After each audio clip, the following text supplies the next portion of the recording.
menjadi sebuah ajang kemaksiatan. Mulai dari tariannya yang erotis, sampai terjadi perzinahan antara laki-laki dan perempuan, maupun laki-laki dan laki-laki. Ini seperti kaum Sodom dan Gomora. Ini dari suara gemuruh seperti kemudian diikuti suara bom yang besar. Duar. Patahannya itu kok seakan-akan melayang, nimbun di Salagetang gitu loh. Assalamualaikum warahmatullahi wabarakatuh. Balik lagi di channel Pawon Opini. Buat kalian yang doyan beropini tanpa basa-basi. Pada kesempatan kali ini saya akan membahas satu kisah, yaitu desa yang hilang dalam semalam di Dieng, yaitu desa Legetang.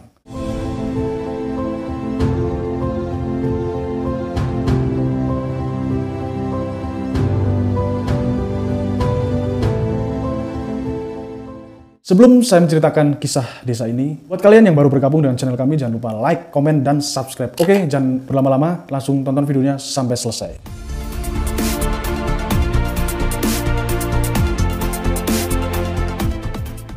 Desa Legetang ini terletak 2 km dari wilayah pariwisata Dieng Batur.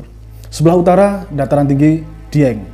Desa Legetang ini adalah desa yang sangat makmur karena memiliki struktur tanah yang subur sehingga menjadikan masyarakat desa setempat bermata pencaharian sebagai petani. Karena kualitas tanah yang subur dan ditambahnya dengan semangat masyarakat dalam bertani ini, membuat kualitas panen tersebut melebihi kualitas-kualitas di daerah lainnya. Karena kualitas panennya yang bagus, ditambah dengan melimpahnya hasil panen dari masyarakat, membuat masyarakat mengadakan pagelaran tari sebagai wujud syukur. Seperti kebanyakan masyarakat agraris di Indonesia lainnya, kepercayaan antara manusia dan alam menjadi satu ikatan yang penting, di mana hubungan petani dan alam terjalin dalam satu kebudayaan, yaitu kebudayaan kesenian tarian. Pagelaran tari ini dilakukan berhari-hari, setiap hari, setiap malam. Namun lama-kelamaan, pagelaran tari ini menjadi sebuah ajang kemaksiatan. Mulai dari tariannya yang erotis, sampai terjadi perzinahan antara laki-laki dan perempuan, maupun laki-laki dan laki-laki. Ini seperti kaum Sodom dan Gomora. Puncaknya terjadi pada tanggal 17 April 1955, jam 11 malam. Saat itu kondisi masih hujan lebat dan warga sekitar sedang melakukan pagelaran tari seperti pada malam-malam sebelumnya.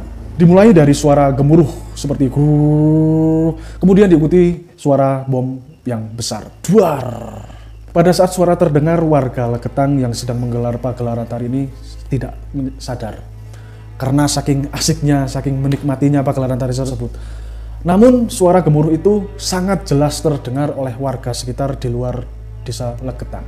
Akan tetapi warga di luar daerah Legetang tersebut saking takutnya, walaupun penasaran, namun saking takutnya disusul dengan suasana yang hujan, suasana yang gelap, mereka tidak berani mengecek apa yang terjadi di sekitar kawasan mereka. Baru keesokan harinya, setelah mereka penasaran apa yang terjadi pada malam itu, kemudian mereka beramai-ramai mengecek. Dan ternyata mereka kaget karena mendapati Gunung Pangamun-Amun. Nah, Gunung Pangamun-Amun ini adalah gunung yang letaknya tidak jauh dari desa Legetang. Gunung Pangamun-Amun tersebut patah. Jadi bukan cuma hati yang patah, tapi gunung pun bisa patah. Loh, kok bisa gunung patah? Bagaimana gunung patah?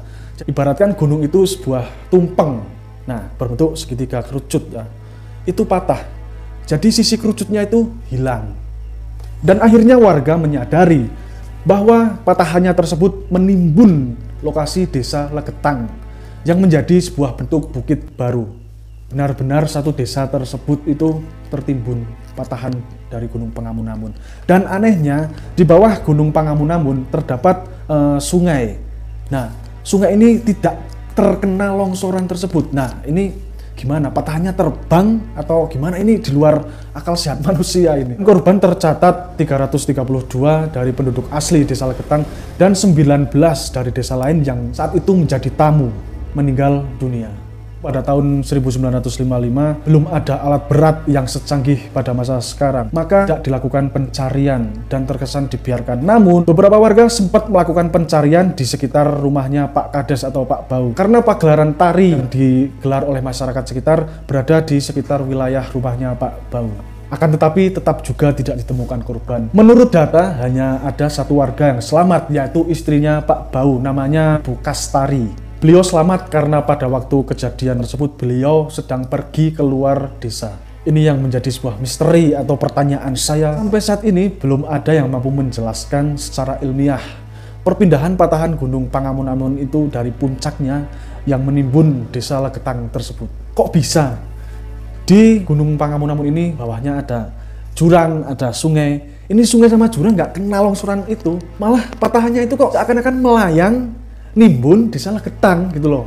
Ini gimana?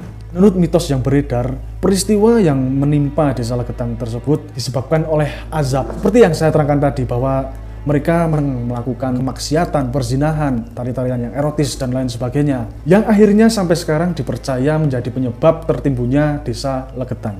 Dan mitos lain mengatakan bahwa di desa Legetang terdapat gua jimat yang menyimpan benda pusaka sakti. Kalau benda pusaka sakti semacam ini saya tertarik. Apakah teman-teman ada yang tahu kebenarannya? Bisa komen di bawah. Dan menurut saya mungkin benda pusaka sakti tersebut memiliki kekuatan yang begitu besar, mengaruhi terjadinya peristiwa di desa Legetang tersebut. Saya tidak bisa menyimpulkan lebih detail lagi karena itu bukan bidang saya, itu kayaknya bidangnya Mas Wid. Baiklah teman-teman semua atau sahabat Pawon Opini semua, itulah kisah desa yang hilang dalam satu malam, yaitu desa Legetang. Banyak generasi-generasi saat ini yang belum tahu kisah tersebut, dan itu kisah adalah kisah nyata. Pemerintah setempat membangunkan sebuah tugu monumen untuk mengenang tragedi ataupun peristiwa di desa Legetang tersebut.